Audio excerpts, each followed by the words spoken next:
Hello everyone and I welcome you all to my channel Career Glow and Career Glow is always happy to help you in your CTET paper 1. So जैसा कि आप जानते हो कि हमने बहुत time लगा करके पूरा ईवीएस का समरी 5th क्लास का कंप्लीट किया है और ये सेकंड लास्ट चैप्टर है जो कि है लाइक फादर लाइक डॉटर.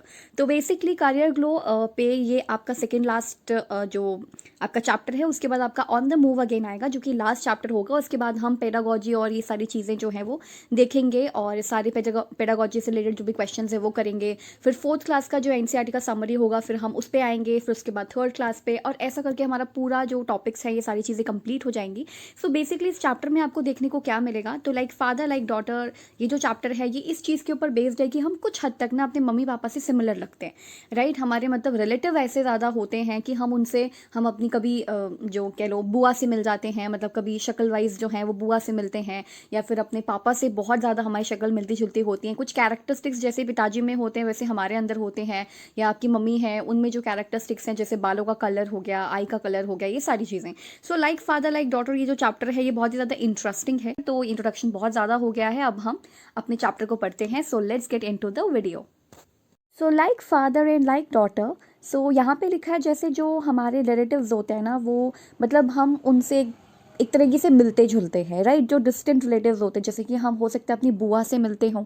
हमारा जो शक्ल है वो थोड़ी बुआ से मिलता हो हमारी या फिर हमारे किसी भी मतलब चाचा वगैरह जो भी मतलब हमारे आसपास हमारे डिस्टेंट रिलेटिव्स होते हैं हो सकता है उनसे हमारी शक्ल जो है वो थोड़ी बहुत मिलती हो. हमारे मॉम एंड डैड से तो हम बहुत ज़्यादा सिमिलर दिखते हैं. सो लुक्स यहाँ पे लिखा है हम अपने फैमिली मेम्बर से बिल्कुल मिलते जुलते दिखाई देते हैं. Look similar to our family member.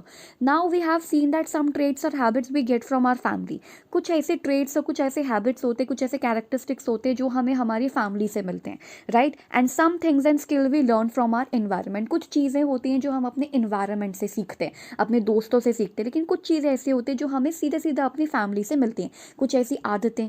Right at times our ability change because of some illness or old age. लेकिन कभी कभी हमारी एबिलिटीज़ में चेंजेस आते हैं वो तब होते हैं जब हम या तो बीमार हो या तो फिर हम ओल्ड एज में पहुंच चुके हों.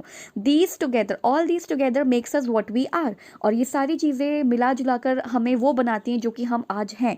से children that we acquire certain traits at birth from our parents and certain things we learn from our environment. तो यहाँ पे वही चीज़ लिखी है कि चिल्ड्रंस जो हैं वो कुछ चीज़ें अपने बर्थ से ही सीख लेते हैं मतलब अपने पेरेंट्स से सीख लेते हैं हेरिडिटरी सीख लेते हैं और कुछ अपने इन्वायरमेंट से यानी कि जब हमें नर्चर किया जाता है उस दौरान हम चीज़ों को सीख लेते हैं. नाउ पल्स पोलियो एक प्रोग्राम है जो कि गवर्नमेंट के द्वारा चलाया गया था ताकि पूरी कंट्री से पोलियो को हटा दिया जाए. Right vaccination camps are organized every month where every child below 5 years of age is given the polio vaccine drops. The vaccine is given cost of मतलब गिवन फ्री ऑफ कॉस्ट. तो जो आपकी polio vaccine होती है वो आपको free of cost मिलती है और इसे हमने इराडिकेट करना है. राइट और इसके लिए वैक्सीनेशन कैंप्स जो हैं वो लगाए जाते हैं. और आपको तो पता ही है 2 बूंद ज़िंदगी की है ना ये जो नारा है वो भी दिया जाता है. बलून्स लगाए जाते हैं ताकि लोगों को समझ आए मतलब बहुत बड़ा बलून लगाया जाता है ताकि लोगों को दिखाई दे कि भाई पल्स पोलियो जो है बच्चों को ड्रॉप्स जो है वैक्सीन की ड्रॉप्स जो है वो दिलानी ही है. राइट सो अब आगे चलते हैं इन चीज़ों के ऊपर. अभी तक हमने क्या क्या पढ़ा. अभी तक हमने ये पढ़ा कि हमारी एक बहुत बड़ी एक्सटेंडेड फैमिली होती है और वो जो एक्सटेंडेड फैमिली होती है उसमें बहुत सारे हमारे दूर के रिलेटिव्स होते हैं मतलब दूर के बहुत ज़्यादा दूर के चाचा हैं ये दूर के मामा हैं और बहुत ज़्यादा डिस्टेंट फैमिली एक बहुत ही एक्सटेंडेड फैमिली होती है. हो सकता है हम अपने किसी फैमिली मेम्बर की तरह दिखते हों है ना. ऐसा हो सकता है कि हमें कंपेयर किया जाए अरे ये तो इसकी लड़की की तरह दिखती है ये तो इसके बेटे की तरह दिखता है. तो कुछ ऐसा हो सकता है. So look similar to our family member. हम अपने किसी फैमिली मेंबर से सिमिलर दिख सकते हैं. कई बार तो हमने ये भी देखा है कि जो ट्रेट्स हमारे घर वालों के होते हैं जो हैबिट्स हमारे घर वालों की होती है वो भी कहीं ना कहीं हमारे अंदर आ जाती है. So we have seen that some traits और habits we get from our family और कुछ तो हमें नेचर से या फिर जो इन्वायरमेंट है उससे सीखने को मिलते हैं. Some things and skill we learn from our environment. अब जब बात स्किल सीखने की और इन सब चीज़ों की आई है तो क्योंकि हमें पेडागोजी पढ़ना ही है तो पेडागोजी में एक चीज़ इंपॉर्टेंट है वो है नेचर वर्सेस नर्चर. एक मैं यहाँ पे अच्छे से लिख देती हूँ. एक होता है नेचर और दूसरा कॉन्सेप्ट होता है वर्सेस नर्चर. ठीक है नेचर का मतलब होता है कि हमारा या जो बच्चे का नेचर होता है ना, वो कुछ हद तक अपने हेरिडिटरी होता है, मतलब कुछ हद तक अपने मम्मी पापा के ऊपर डिपेंड करता है, राइट। इसको हम कहते हैं नेचर। लेकिन नर्चर का मतलब है कि आपने अपने बच्चों को कैसा इन्वायरमेंट दिया है। आप जैसे अपने बच्चों को जिस तरह का इन्वायरमेंट दोगे, उस तरह का वो स्किल सीखेगा, नई नई चीज़ें सीखेगा, तो ये होता है नर्चर। तो some things and skills we learn from our environment. कुछ चीज़ें जो होती हैं वो अपने मतलब कुछ चीज़ें ऐसी होती हैं, जो स्किल्स होते हैं जो हम अपने इन्वायरमेंट से सीखते हैं, मीन्स हम नर्चर करते हैं, ठीक है। जैसे बच्चे को पेरेंटिंग में क्या सिखाया जाता है कि बच्चों को कैसे नर्चर किया जाए, राइट। कुछ नेचर जो है हमारा वो तो जाता ही है, मतलब जो मम्मी पापा का नेचर है वो बच्चे में तो जाता ही जाता है, बट नर्चर का भी बहुत फ़र्क पड़ता है। जैसे कुछ मम्मी पापा हैं, मतलब अपने टाइम में उन्हें कुछ सुविधाएं नहीं मिली होंगी, लेकिन अपने बच्चे को पूरी सुविधा देते हैं, तो यही नर्चर है कि किस तरीके से नर्चर किया जाए। तो ये चाइल्ड साइकोलॉजी में सबसे इंपॉर्टेंट पार्ट है नेचर वर्सेस नर्चर के बारे में। ये पेडागोजी के चाइल्ड डेवलपमेंट और इन सब में CDP जिसे हम कहते हैं उसके अंदर आता है। Now all these together makes us what we are. और ये सारी चीज़ें जो होती हैं हमको बनाती हैं, मतलब जो स्किल्स हमारे पास है, जो हमने चीज़ें लर्न करी हैं, या जो एबिलिटीज़ होती हैं हमारी, वो हमें कुछ ना कुछ तो बनाती है लाइफ में। यानी कि ये सारी चीज़ें मिल जाएं तो हम वो बनते हैं जो हम आज हैं, राइट। और हमारी कुछ कैपेबिलिटीज़ होती हैं जो टाइम के साथ चेंज होती रहती है। मान लो कोई इलनेस हो गया, ओल्ड एज आ गई, तो उस हिसाब से चिल्ड्रन दैट एक्वायर, ये वी हटा दीजिए यहाँ से। मतलब इसमें ये कि जिनके कुछ ट्रेड्स होते हैं, बचपन से मिलते हैं, पेरेंट्स से मिलते हैं, उस चीज़ को हम कह देंगे उस चीज़ को हम नेचर कहेंगे, या फिर उसको हम हेरिडिटरी कहेंगे। लेकिन कुछ चीज़ें ऐसी होती हैं जो हम अपने इन्वायरमेंट यानी कि नर्चर होते टाइम सीखते हैं। जब हमें हमारा पालन पोषण किया जाता है ना, जब हमें नर्चर किया जाता है, उस दौरान हमें जो चीज़ें मिलती हैं वो इन्वायरमेंट पे डिपेंड करती हैं। बाकी कुछ हेरिडिटरी होती है, यानी कि पेरेंट्स से मिलती हैं। बहुत ही इंटरेस्टिंग चैप्टर है ये, और CDP के हिसाब से भी काफ़ी इंटरेस्टिंग है, क्योंकि बच्चा जो है वो अपने इन्वायरमेंट से भी सीखता है, राइट। अपने सेंसेस के थ्रू अपने इन्वायरमेंट से भी सीखता है, और साथ साथ वो अपने पेरेंट्स से भी कुछ हेरिडिटरी जो चीज़ें होती हैं वो उसको विरासत में मिलती हैं, मतलब उसको हेरिडिटरी मिलती हैं। नाउ पल्स पोलियो के बारे में मैंने बताया है कि 2 बूंद जिंदगी की। पल्स पोलियो एक प्रोग्राम था जो गवर्नमेंट ने चलाया था पोलियो को हटाने के लिए। वैक्सीनेशन के कैंप्स बनाए थे एवरी मंथ। बच्चे को जो 5 साल से छोटे बच्चे, 5 साल से नीचे के बच्चे, उनको फ्री ऑफ कॉस्ट जो है ये वैक्सीन की ड्रॉप्स जो है दी जाएंगी, right. Now pulse polio which is caused by a virus and is not inherited, right. बहुत लोगों को लगता था कि ये इनहेरिटेड होता है, यानी कि अगर पिता को है तो फिर उसके बच्चों को भी आगे हो जाएगा, बट ऐसा नहीं होता। अगर आपने बच्चे को 2 बूंद जिंदगी की दिला दी तो उससे क्यों होगा, राइट। तो वो इस चीज़ से बच जाएगा। Now many a times people have misconceptions about some diseases like leprosy. अब लेप्रोसी भी एक ऐसा डिजीज़ है जिसे हम कुष्ठ रोग कहते हैं। इसके बारे में मैं बहुत अच्छे से बताऊंगी जब हम साइंस के, अगर आप उन वीडियोस को मेरी फॉलो करते हो, साइंस वाली वीडियो को फॉलो करते हो, तो साइंस वाली वीडियोस में हम पढ़ेंगे डिजीज़ चैप्टर। तो डिजीज़ चैप्टर में हम लेप्रोसी के बारे में पढ़ेंगे, जिसे हम कुष्ठ रोग कहते हैं, जिसमें हमारा स्किन निकल के गिरने लगता है और ये ठीक नहीं होता, राइट। 15 साल और कभी कभी 16 और कभी कभी बिल्कुल ही ठीक नहीं होता, या कभी कभी बहुत ज़्यादा साल लग जाते हैं इसे ठीक करने में। इसमें हमारी जो स्किन होती है वो निकल के गिरने लगती है, उसको हम कुष्ठ रोग यानी कि लेप्रोसी कहते हैं। ये एक डिजीज़ है, लेकिन ये मिसकॉन्सेप्शन है। हमें लगता है कि ये इनहेरिटेड होता है, लेकिन ये इनहेरिटेड नहीं होता है। नाउ कुछ ऐसे इन्वेंशंस किए गए हैं जो मानव जाति के लिए, विकास के लिए बहुत अच्छे हैं, मतलब ह्यूमन के लिए काफ़ी अच्छे हैं। जैसे some people use a machine in their ear to help them hear better.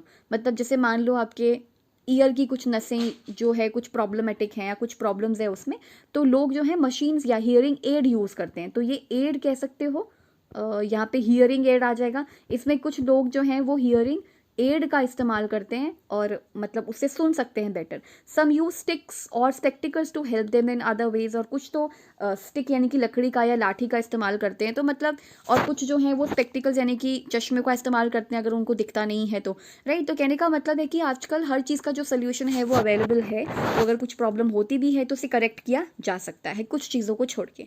अब इस चैप्टर में एक चीज़ है जो बहुत इंपॉर्टेंट है, वो है ग्रेगर्स मंडल। ये है ग्रेगर्स मंडेल, और ये मैथमेटिशियन भी हैं और ये एक बायोलॉजिस्ट कह लो वो भी हैं। अब इन्होंने ना एक बहुत अच्छी डिस्कवरी करी, और यहाँ पे लिखा भी है वाटर डिस्कवरी। तो ये बहुत अच्छी डिस्कवरी थी, और क्या डिस्कवरी थी उस चीज़ को हम पढ़ते हैं। सो यहाँ पे लिखा है what did Mendel find in those plants. क्या हुआ था ना कि मंडेल को एक प्लांट मिला। उन्होंने एक प्लांट को स्टडी किया जिसका नाम था पी का प्लांट, है ना, मटर का जो प्लांट होता है वो था। सो ही फाउंड दैट, बहुत अच्छे से पढ़ेंगे इसको, हाँ इंपॉर्टेंट है। He found that the pea plant has some traits which come in pairs. ठीक है। तो उन्होंने क्या चीज़ डिस्कवर करी, उन्होंने ये डिस्कवर किया कि भाई एक पी प्लांट होता है जिससे कुछ ट्रेड्स होते हैं जो पेयर में आते हैं। पेयर में आते कहने का मतलब क्या है, like the seed is either rough और स्मूथ। पहली बात, या तो जो सीड होगा, सीड मतलब क्या, या तो जो आपका बीज होगा या तो वो रफ होगा या तो वो स्मूथ होगा, कोई भी मिक्स चीज़ नहीं होगी, ठीक है। या तो स्मूथ होगा सीड या तो रफ होगा, right. It is either yellow और ग्रीन, मतलब कोई भी बीच की चीज़ नहीं है, या तो येलो होगी या तो ग्रीन होगी, येलो और ग्रीन का मिक्सचर नहीं होगा, right. The height of the plant is either tall or short, या तो टॉल होगा या तो शॉर्ट होगा, nothing in between. Now what is the meaning of nothing in between? Nothing in between का मतलब होता है बीच का कुछ नहीं है, कि मतलब यहाँ पे लिखा है अ बिट स्मूथ और बिट रफ, ऐसा नहीं है कि थोड़ा हल्का स्मूथ भी है वो बीज और हल्का रफ भी है, भाई वो अलग है, या तो स्मूथ होगा या तो रफ होगा, बीच का कोई चीज़ है ही नहीं, कुछ कनेक्शन है ही नहीं यहाँ पे, राइट। द नेक्स्ट जनरेशन यानी कि जो चिल्ड्रन होंगे प्लांट के, जैसे मान लो अभी जो उसको पी प्लांट मिला वो रफ जो सीड है वो वाला है, मतलब उसकी सीड जो है वो रफ है, तो उसकी अगली जो जनरेशन होगी ना वो भी रफ सीड वाली ही होगी, ठीक है। अब यहाँ पे लिखा है the next generation the children, यानी कि जो प्लांट के ऑफस्प्रिंग्स या कुछ भी कह लो वो होंगे, of a plant which has either rough और smooth seeds will also have seeds which are rough और स्मूथ। मतलब जिस पी प्लांट के रफ और स्मूथ सीड्स थे, उसके बच्चों के, यानी कि अगर वो और ट्री ग्रो करेगा तो उसके सीड्स भी रफ या स्मूथ में से एक होंगे, बीच का कुछ नहीं होगा। There is no seeds which is mixed, कुछ भी मिक्स्ड सीड नहीं होगा, अ बिट स्मूथ और अ बिट रफ। अगर रफ है तो अगली जनरेशन का भी रफ सीड होगा, अगर स्मूथ सीड है तो अगली जनरेशन का भी स्मूथ सीड ही होगा, राइट। नाउ कलर चेंज कर लेते थोड़ा, पता नहीं होगा या नहीं। He found the same, okay, he found the same with colour, उसको कलर के लिए भी यही चीज़ मिली, he found the same with the colour, colour का भी यही चीज़ था। Seeds which are either green और yellow give rise to new seeds which are either green और येलो, ठीक है। सीड्स जो ग्रीन और येलो थे उनके जो बच्चे होंगे, उनके जो ऑफस्प्रिंग्स होंगे वो भी ग्रीन और येलो में से ही होंगे, there is nothing in between, या फिर एक मिक्स्ड कलर कभी नहीं होगा। The next generation does not have seeds with a mixed new colour made from both green and yellow, ऐसा नहीं होगा। Mundell showed that in the next generation of pea plants there will be more plants having yellow seeds। और हो सकता है कि Mendel ने मतलब ये चीज़ शो करी, उसने देखा कि येलो सीड्स हैं तो फिर आगे भी येलो ही होंगे, राइट। अगर ग्रीन है तो फिर ग्रीन ही होंगे। सो Mendel showed that in the next generation of pea plant there will be more plants having yellow seeds। He also showed that the next generation will have more plants with smooth seeds। ऐसा क्यों बोला उसने, क्योंकि चलता ही यही आ रहा है। हो सकता है कि स्मूथ सीड्स वाली प्रजातियां जो हैं वो प्लांट की ज़्यादा मिल रही हों, या ग्रीन के बजाय येलो वाली ज़्यादा मिल रही हों, तो सीड्स जो है वो स्मूथ होगा और येलो होगा, ठीक है, कलर में, और यही जो है ये ज़्यादा होंगे। हम ये बिल्कुल नहीं कहेंगे कि स्मूथ है और रफ है दोनों का मिक्सचर है, येलो और ग्रीन का मिक्सचर है, ऐसा नहीं होगा, राइट। तो इसी को हम वाटर डिस्कवरी कह रहे हैं। अब क्वेश्चन ये आ सकता है कि वाटर डिस्कवरी क्यों है, हमें इस चीज़ से क्या सीख मिलती है? तो हमें इस चीज़ से ये सीख मिलती है कि जो भी पी का प्लांट है या जो भी प्लांट है वो आगे चल के सेम कैरेक्टरिस्टिक ही शो करता है, राइट। अगर हमारे पेरेंट्स का जो कलर है, हमारे में भी कभी कभी वैसे ही कलर आ जाता है, राइट। घुंघराले बाल हैं तो कभी कभी वो भी आ जाते हैं। ब्लड ग्रुप अगर साइंस के कॉन्सेप्ट के हिसाब से चले तो वैसे बनता है। सिमिलरली पी प्लांट का भी यही है, राइट। तो ये था ग्रेगर मंडेल के बारे में। हाँ, इन्होंने ये चीज़ बताई थी। तो ये हमारा द फादर लाइक डॉटर जो है चैप्टर इतना ही था, जिसमें आपको पोलियो के बारे में ज़्यादा हद तक ध्यान रखना है, राइट। अगर क्वेश्चन ये आ जाए कि अगर मान लो क्वेश्चन ये आ जाए पेडागोजी से रिलेटेड कि अगर आपको बच्चों को पोलियो के बारे में अगर आपने उनको इन्फॉर्मेशन देनी है या फिर अगर आपने उनको अवेयर करना है तो आप क्या कर सकते हो, तो सेम चीज़ है, आप क्या कर सकते हो, आप पोस्टर्स मेकिंग कर सकते हो, पोस्टर्स बना सकते हो, राइट। और क्योंकि मैं तो केवी से पढ़ी हुई हूँ, तो क्या हुआ था केवी में एक रैली टाइप निकालते थे, छोटी सी एकदम, मतलब क्या करते थे कि 10 बच्चों का ग्रुप होता था, उनको पोस्टर्स लाने के लिए कहा था। और वाटर का मुझे याद है अभी भी कि जैसे वाटर होता है ना, तो पानी को उसके लिए कि मतलब पानी को बचाने के लिए बच्चों को ना अपने स्कूल के 1 किलोमीटर या कुछ मीटर्स के अंदर घुमाते थे। वहाँ पे घर वगैरह जो हैं वो होते थे और बच्चे रैली निकालते थे इस चीज़ की, मतलब काफ़ी छोटी अवेयरनेस फैलाने के लिए कि पानी को कम आप यूज़ करो, मतलब कम यूज़ इन द सेंस कि आप ढंग से यूज़ करो, है ना, और हर बूंद जो है वो काउंट होती है, सिमिलर लाइक दैट। और अगर जैसे कि और एक चीज़ मुझे एक और भी बात याद है, क्योंकि उस ग्रुप में तो मैं भी थी, तो एक चीज़ मुझे याद है कि जब क्रैकर बर्स्ट करने की बात आई थी तो उसमें भी पोस्टर बनाना था। तो उसमें हम लोग पोस्टर्स बना के लेके गए थे और हमारे टीचर ने बोला कि चलो अब एक टीचर, 2 टीचर्स होते हैं, एक आगे और एक पीछे, और हम बच्चों को लेकर जाते हैं वो, और ये शायद 10th एंड 11th में से किसी एक टाइम की बात है। उन बच्चों को लेकर के जाते हैं और एक रैली टाइप छोटी सी निकालते हैं, मतलब रैली भी नहीं, मतलब कुछ ऐसा निकालते हैं अवेयरनेस के लिए, अवेयरनेस ग्रुप कह देते हैं उसको, वो निकाला जाता है। और वो पूरे एरिया में बोलता है कि जो क्रैकर्स हैं वो आप बर्स्ट नहीं करोगे, और एनिमल्स जो हैं आप उनको परेशान नहीं करोगे, मतलब क्योंकि वो डरते हैं ना, या फिर होली का टाइम है तो आप उनके ऊपर कलर नहीं फेंकोगे। और क्रैकर बर्स्टिंग का है तो हम ये अवेयरनेस फैला रहे हैं कि आपको क्रैकर बर्स्ट नहीं करने चाहिए, लेकिन उस टाइम पे क्रैकर जो है वो ऐसा कुछ तो सीन था नहीं कि आप जो है वो बिल्कुल ही बैन हो जाएंगे, ये तो आप जाके बैन किए हैं। उस टाइम पे बहुत अच्छे से ये लोग फोड़ते थे, पटाखे जो थे वो क्रैकर को बर्स्ट करते थे। तो एक छोटी सी रैली वगैरह निकलती है हमेशा, और ऐसे जो काम होते हैं तरह तरह के, वो जो टीचर्स होते हैं वो करते हैं, ऐसे छोटे छोटे प्रोजेक्ट्स जो हैं वो करते हैं ताकि अवेयरनेस हम फैला सकें, लेकिन हम बच्चों को ज़्यादा दूर के रेंज तक नहीं लेके जा सकते। तो हम उसी पर्टिकुलर एरिया में जो स्कूल के जस्ट बाहर है वहाँ पर बच्चों को हम लोग ले जाते हैं। तो ये एक बहुत ही अच्छी चीज़ थी कि आप बच्चों के माध्यम से अवेयरनेस फैला रहे हो, क्योंकि वो अपने पोस्टर्स लेकर आए हैं और उन्होंने इसमें काम किया है। अब देखो सबसे इंपॉर्टेंट चीज़ क्या होती है, मुझे ये चीज़ अभी तक याद है, जबकि 10th क्लास की बात है ये। सोचो मेरे लिए तो 6-7 साल से भी ज़्यादा हो गए, 8 साल मैक्सिमम, ठीक है। अब 10 साल भी होंगे, 11 साल भी होंगे, तब भी मुझे ये चीज़ याद रहेगी। तो क्यों? क्योंकि जब भी आप किसी चीज़ के अंदर इन्वॉल्व होते हो ना, पेडागोजी का क्वेश्चन है ये, जब भी आप किसी चीज़ में इन्वॉल्व होते हो, उस चीज़ का एक्सपीरियंस लेते हो ना, तो आप चीज़ों को बेहतर तरीके से समझ पाते हो और रिटेन कर पाते हो। रिटेन मतलब आपके दिमाग में वो बहुत टाइम तक वो बात रहती है। तो बच्चों को इन सब चीज़ों में इन्वॉल्व करो। राखी राखी आती है हर साल, बच्चे को कैसे सिखाया जाए? राखी मेकिंग कंपटीशन करवा के, राइट। तो आप राखी मेकिंग कंपटीशन करवा सकते हो, और जो हमारे सोल्जर्स होते हैं उनके लिए जो ग्रीटिंग कार्ड्स है वो बनवा सकते हो, राइट, क्योंकि वो बहुत दूर रहते हैं ना, बॉर्डर पे रहते हैं। तो रक्षाबंधन तो उनके लिए भी है, लेकिन उनके घर वाले नहीं भेज पाते होंगे, उनको नहीं मिल पाता होगा, तो मतलब उस हिसाब से हमसे बनवाते थे। अब ये हमें नहीं पता कि वो सचमुच में पोस्ट करते थे या नहीं करते थे, ये तो टीचर्स को पता होगा हमारे। बट क्योंकि हम भी भावी टीचर्स बनेंगे, आगे चल के टीचर्स बनेंगे, तो हमें भी थोड़ी बहुत जो है इस चीज़ का नॉलेज होना चाहिए। तो खैर हमने बहुत ज़्यादा इन सब चीज़ों पे बात कर ली। तो ये था लाइक फादर लाइक डॉटर, और किसी चैप्टर में, मतलब किसी चैप्टर में या फिर किसी अगली क्लास में या फिर किसी लेक्चर में हम इन सब चीज़ों पे भी बात ज़रूर करेंगे कि किस तरीके से आप बच्चों को इन्वॉल्व कर सकते हो।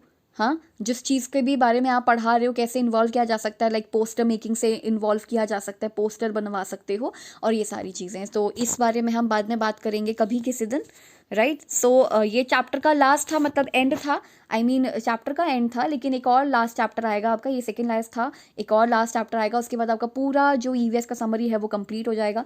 फिर हम बाकी चैप्टर्स के साथ, बाकी चीज़ों के साथ हम मिलेंगे, मतलब जैसे 4th क्लास का ईवीएस का समरी उठाएंगे, फिर 3rd का, फिर उसके बाद कुछ क्वेश्चंस करेंगे, राइट। सो यही था आज की वीडियो में। सो ये हमारा जो सेकेंड लास्ट चैप्टर था, लाइक फादर लाइक डॉटर, ये कंप्लीट हो चुका है, एंड आप अपने हिसाब से ये सारी चीज़ें कर सकते हैं। मैं बस इतना ही बोलूँगी कि आप लोग अपने नोट्स को प्रिपेयर कीजिए, सारे अच्छे से पॉइंट वाइज नोट्स जो हैं वो उनको बनाइए, वो बहुत ज़्यादा आप लोग के लिए ज़रूरी होगा। सो मतलब सारे के सारे जितने भी, मतलब एक कॉपी रख लीजिए बेसिकली, और सारे चैप्टर्स को लिख डालिए, मतलब चैप्टर्स नहीं लिखने, जो उसमें इंपॉर्टेंट पॉइंट्स हैं उनको लिख डालिए, और उसके बाद तो हम क्वेश्चंस लेकर आएंगे ही। तो पेडागोजी के क्वेश्चंस होंगे, और ईवीएस के अंदर के जो जितने भी चैप्टर से रिलेटेड है वो सारे क्वेश्चंस होंगे। तो बहुत ही अच्छे से चीज़ों को करके जाएंगे तो काफ़ी ज़्यादा अच्छे मार्क्स आएंगे, और जो कट ऑफ लिस्ट है, मतलब कट ऑफ क्या, मतलब जो भी उसका मतलब जो भी उसके मार्क्स हैं वो काफ़ी आपके अच्छे आएंगे, और चांसेस बहुत ज़्यादा बढ़ जाएंगे। तो आप लोग मेहनत करते रहिए, अपने नोट्स साथ के साथ प्रिपेयर कीजिए, कॉपी रखिए, और अपने हैंड रिटन नोट्स खुद से बनाइए।